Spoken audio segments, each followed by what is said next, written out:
Steven, are French fries the greatest expression of the potato? Think about it, a hot, crispy potato. Pretty hard to beat. But even if they're cold and soggy, a little old. Yeah, it's still pretty good. Now, do we think that's because French fries as a dish are so perfect? Or is it the potato that is the real hero of the show? Interesting. Elaborate. It can be golden and crispy, it's great. It can be soft and buttery. Hot potato, cold potato, potato with sauce, potato solo. Couch potato. Today, we're celebrating the potato and we're focusing on dishes where potato is the star of the show. Good fries.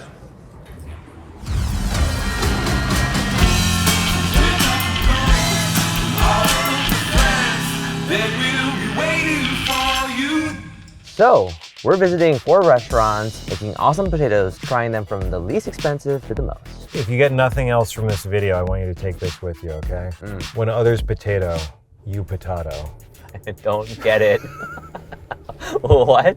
Now, how do you feel about potatoes? I think that potatoes are oftentimes the guy in the cape, the person that nobody gives credit to. The unsung hero. That's right, that's what I'm looking for, the unsung hero. So for our first potato dish, we're going to Porto's, a Cuban bakery institution here in LA.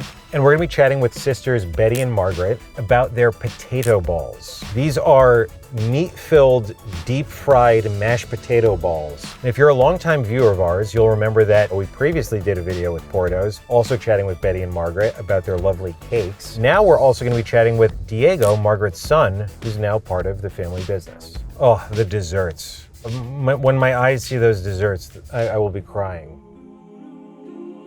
Potato! That's me singing, because it's they're the unsung hero, but we want to make them the singing hero.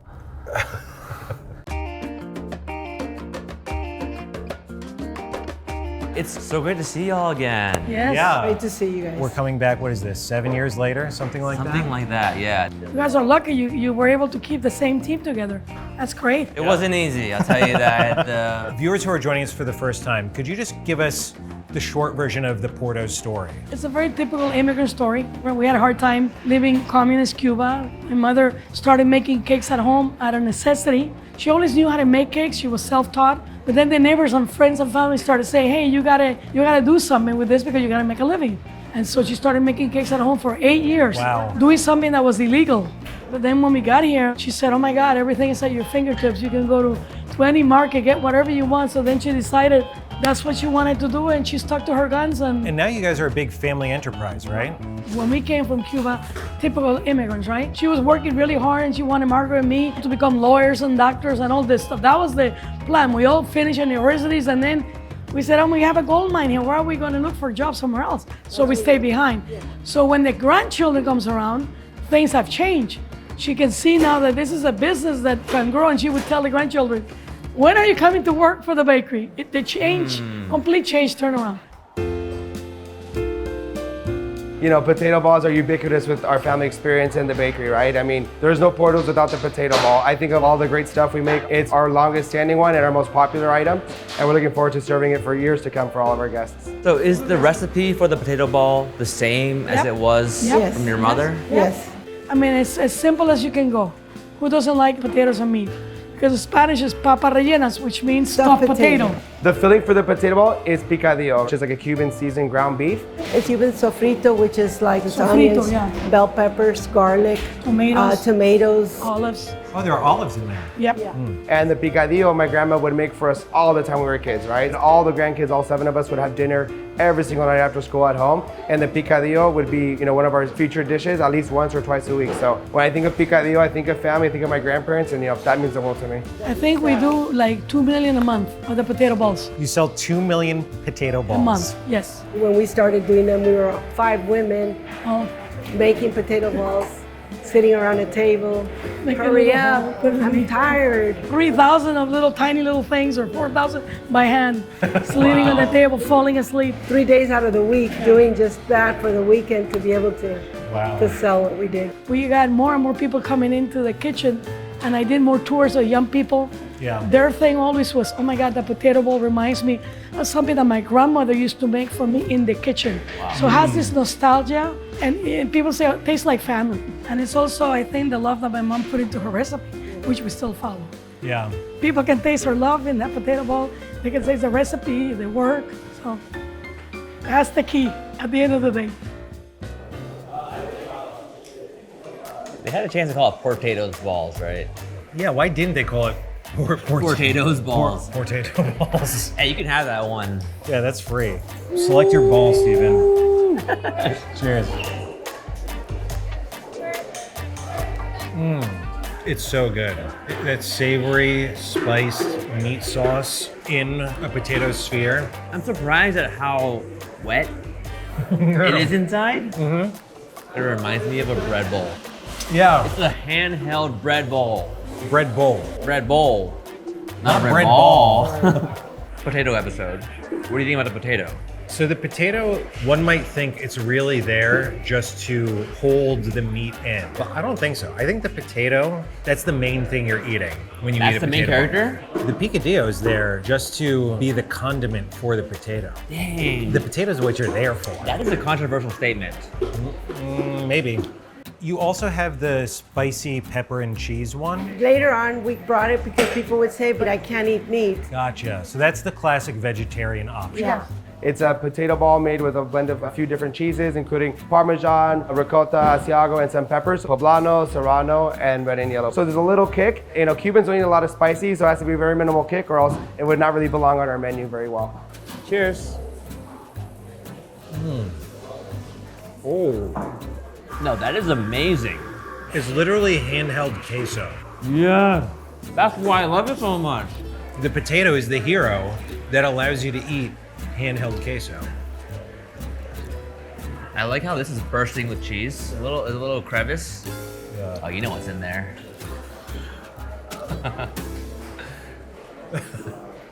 Also, I realized what the potato ball is actually like. It's like an egg. Yes. It's a potato shell around a moist center. Steven, check this out. In 1995, the University of Wisconsin, in collaboration with NASA, sent potato leaf trimmings to space. They grew potatoes. Where in space? It was on the space shuttle. Oh, that's cool. They brought those potatoes back to Earth, conducted a bunch of tests on them, and they were completely normal. Whoa. So you don't need gravity to grow a potato. I think that's just how elite potatoes are. So Steven, for our next potato dish, we're going to Perilla. We're going to be speaking with Jihi about her Korean potato salad.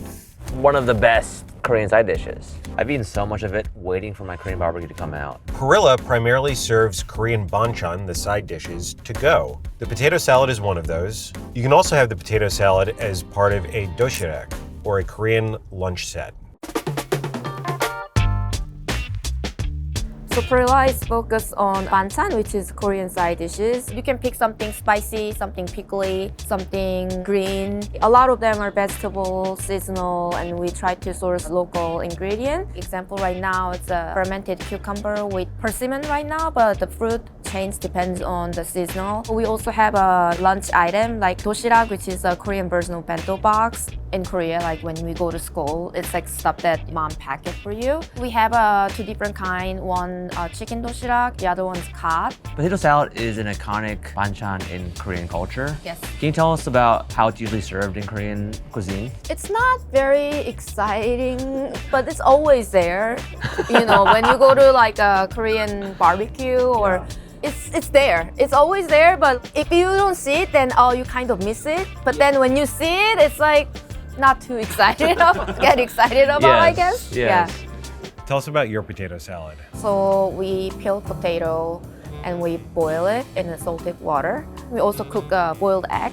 For me, it's just like, it's all about texture. So I added a fermented cucumber. If you use raw cucumber, as it sits, the water comes out.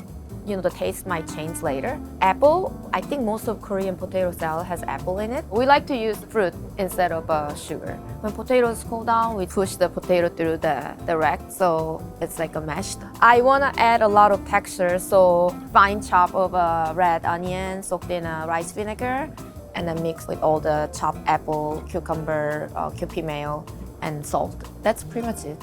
What makes a great potato dish? In general, In general, yeah, like it's weird. I just said that I'm not excited about potato salad, but Now you ask me, I actually order, when I say potato salad, I do order, yes, I order potato salad. Yeah, I know it's hard to explain, but like I always tell my staff, it has to be there to complement other banchan and protein in the doshira. Because most of my other banchan also like very texture and crunchy, so there's not much creamy stuff, so I think that help bind everything together because still there's some sort of creaminess. But then if it's not there, it doesn't complete.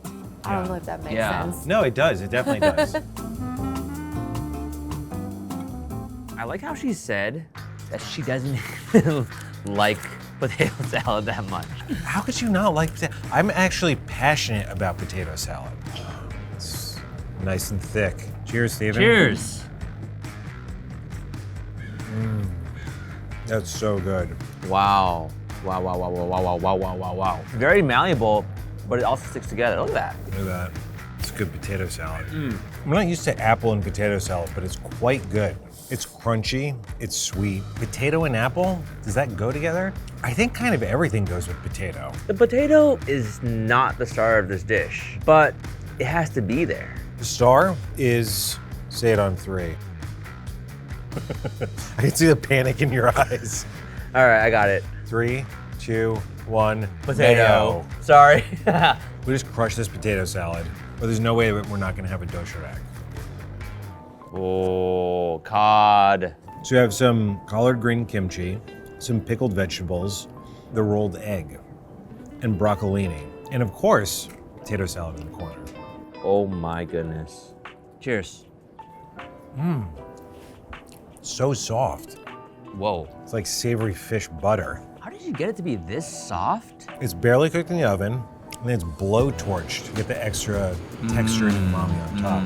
I love food that can sit well, that can travel well. She designed every item in this box to hold well over time. This is such a good, feels healthy kind of meal. If I had to like train for a movie, suddenly get into amazing physical shape, What this movie is the kind training of, for? I don't know, if they ever do like Ukrainian Shang-Chi and I need to like transform my body, I'm eating cod doshirak every day.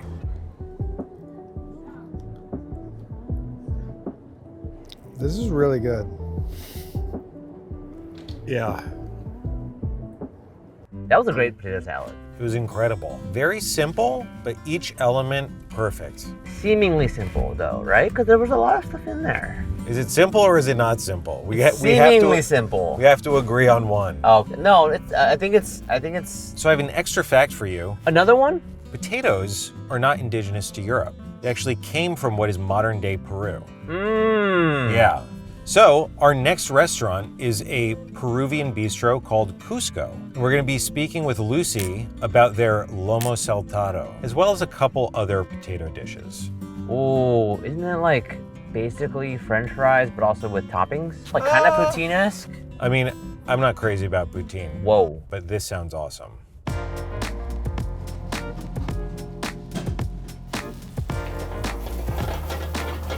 Qusco is also a city in Peru, but the meaning in Quechua is the belly of the world, center of nourishment. That's what the Incas thought of their empire. Peruvian food's so diverse. I'm basing it on my mother's and my grandmother's recipes, and they base it on indigenous traditions. Of course, there's a Spanish and Chinese influence. Peru is the origin of potato, and I don't think everyone knows that. They think it's from Ireland. Right. Yeah, that's what everyone thinks, but it comes from us. I'm proud to say that like the OG of French fries are from Peru. And we make it in every way, from fries to mashed potatoes to stews. Could you tell us about some of the other potato dishes on the menu? Papa la huancaína, that's also a very popular dish. And that's just basically boiled potatoes covered in a very creamy cheese sauce. It's got a lot of ají in it. Everything in Peruvian food mostly has ají amarillo. I think it's pure medicine. The causa is very popular. It's a cold dish. Causa literally means the cause. During the liberation of the independence war of Peru, the woman cooked causa and sold it to raise funds for the soldiers. We do it with the tuna, which is the traditional causa limeña, and then we also do a plant-based one. And we layer it as a cake, so that's why it's called causa, mi causa, my cause. What intrigued us the most was the Lomo Saltado. Could you tell us about that dish? So saltado means stir fry. And Lomo means very tender beef. There was a big community of Chinese that came looking for gold, same as Europeans. But the Chinese brought soy sauce and we embraced the wok.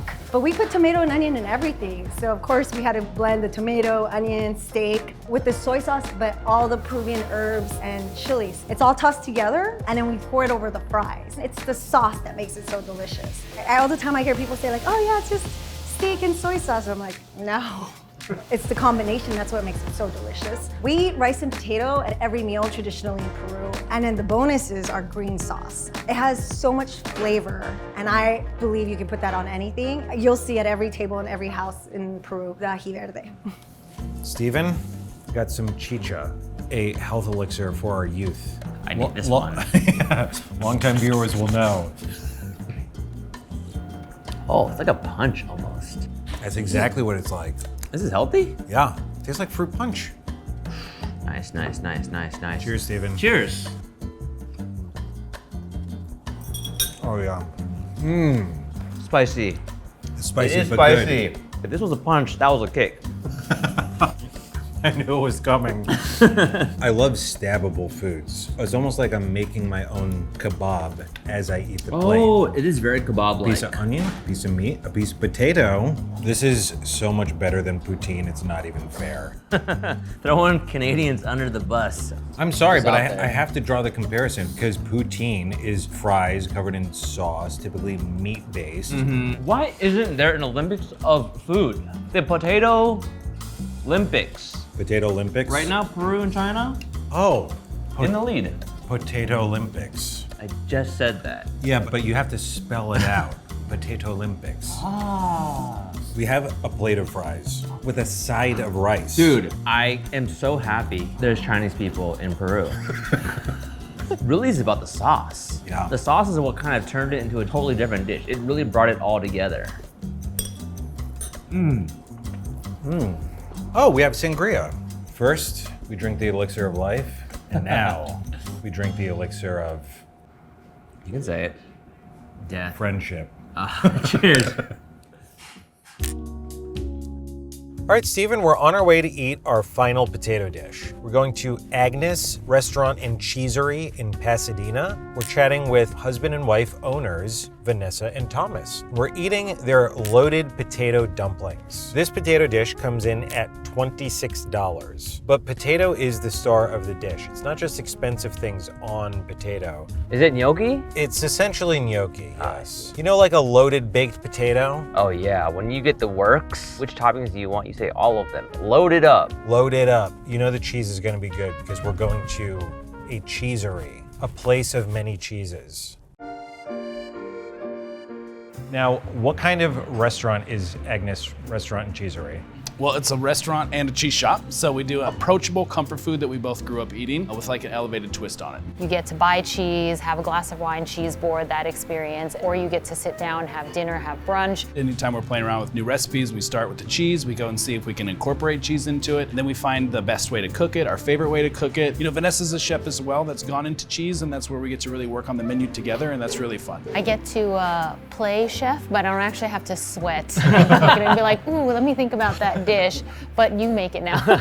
Yeah. When we were deciding where Agnes should be, we were talking to our friends, and everyone was like, Pasadena, they're so meat and potatoes. And I was like, I get that. I'm from Iowa. It's so meat and potatoes. And so we're very particular about where our meat comes, and we're very adventurous with our potatoes. French fries are everywhere, but what about the tater tot? It's better. Like it's Whoa. It's better. Yeah. So we're here in particular to try the loaded potato dumplings. What is that dish and what inspired it? The loaded baked potato, and the one that we have here is an elevated version of that. So we make it into a gnocchi, and then we put the best things on it. It's the product first, so we really start with the potato. We have to do the potato complete justice in order for the recipe to go well. We take the potato and we pack it in salt and we roast them, and that pulls out all the moisture, and we want to get rid of all the water. So it really starts with the hydration of the pasta that we can control there with the egg yolks, the amount of cheese that we have in there. So we mill the potatoes after they're salt roasted,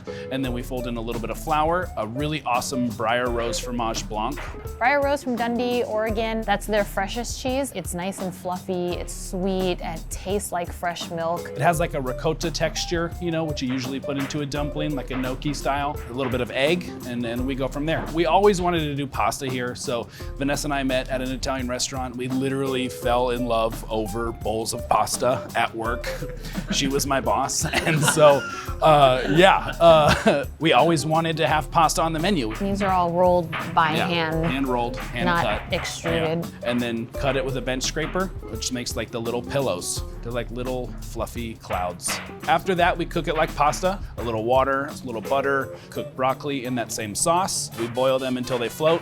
Then we pull them out and we put it in like in a little beurre blanc, so a little lemon juice, put a little bit of the pasta water in there so it like really starts to homogenize and stick to the pasta. And then we go on the plate and we grate a really awesome cheese where we kind of also built the dish around, which is the Milton's Creamery Prairie Breeze Cheddar, which is very close to my hometown in Iowa. It's a really excellent, kind of sweet, crunchy, and creamy cheese. Top it with bacon, chives, a little dollop of sour cream, and then we fry crispy shoestring potatoes for like a little added crunch on top. It's actually double potato. Double potato, yes. That's awesome. Double potato, double dairy. Ultimately, everybody's just looking for a way to eat cheese. Yes. Yeah.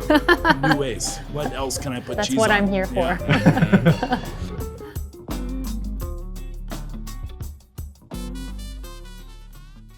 Stephen, we came for the loaded potato dumplings, but we heard so much about the tater tots, and it didn't really occur to me until now that a tater tot is just, it's the same shape as gnocchi, but it's the crispy version.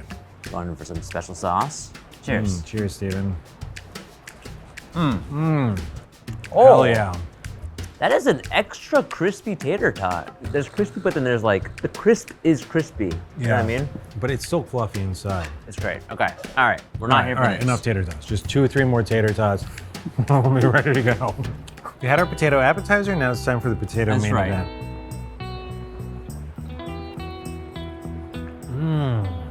Oh, wow. It's pleasantly tart. The sour cream, the sharpness of the cheddar, it's very bright despite being a plate full of potato. That is interesting, right? This is a dish that understands we all just want to eat the toppings. Yeah. You can't just eat toppings. You would look like an insane person. But we've all done it, right? You know, I'll eat cereal out of the box. Cereal's not a topping. Late night, open the fridge, all you got is condiments. I've done it before. Peanut butter. Scoop of sour cream. We've all done shredded cheese out of the bag. You've eaten sour cream out of the fridge? I have, Straight yeah. up? Straight up. What mood were you in? My mind was clouded, to be fair. I think I had just eaten a ton of chips. Okay. You know, realized how dry my mouth was. Okay. So I thought, oh, I should have been eating the sour cream. So instead, I washed it down with Well, sour yeah, cream. you can't now go back and get chips with sour cream. You have to balance out the amount of chips to sour cream that you've eaten. Yeah. So, okay, I understand. I get it. This is the real tribute to the potato because the best topping of the potato is just another potato. It's like, fine, I'll do it myself. I'll be the dish and I'll finish the dish. All right, Stephen, that draws our potato trip to a close. Are you tired of potatoes yet? No potato. I mean, yes, I want potatoes. I do think that if I had to pick one. You do have to pick one. Look, they were all great. That's a given. But now you have to pick a favorite. Porto's potato ball is a classic, and classics are classics for a reason. They always satisfy. I stole your answer, didn't I? No, you almost did. But then I realized that I'm a true potato aficionado. My favorite potato was the loaded potato dumplings. A dish that understands all we really want is to eat cheese and toppings. I'm curious what Adam liked the most. My favorite potato was the cod from Perilla. You know, you can't do that. That's I cheating. can do whatever I want. The potato salad was really good though. And the potatoes at Qusqo, so good. Learned about the true power of the potato. If you didn't see your favorite potato dish in this video, let us know what your favorite way to eat a potato is. I mean, we didn't even really get to talk about different kinds of potato. Yams. Wait, is it a yam? I think.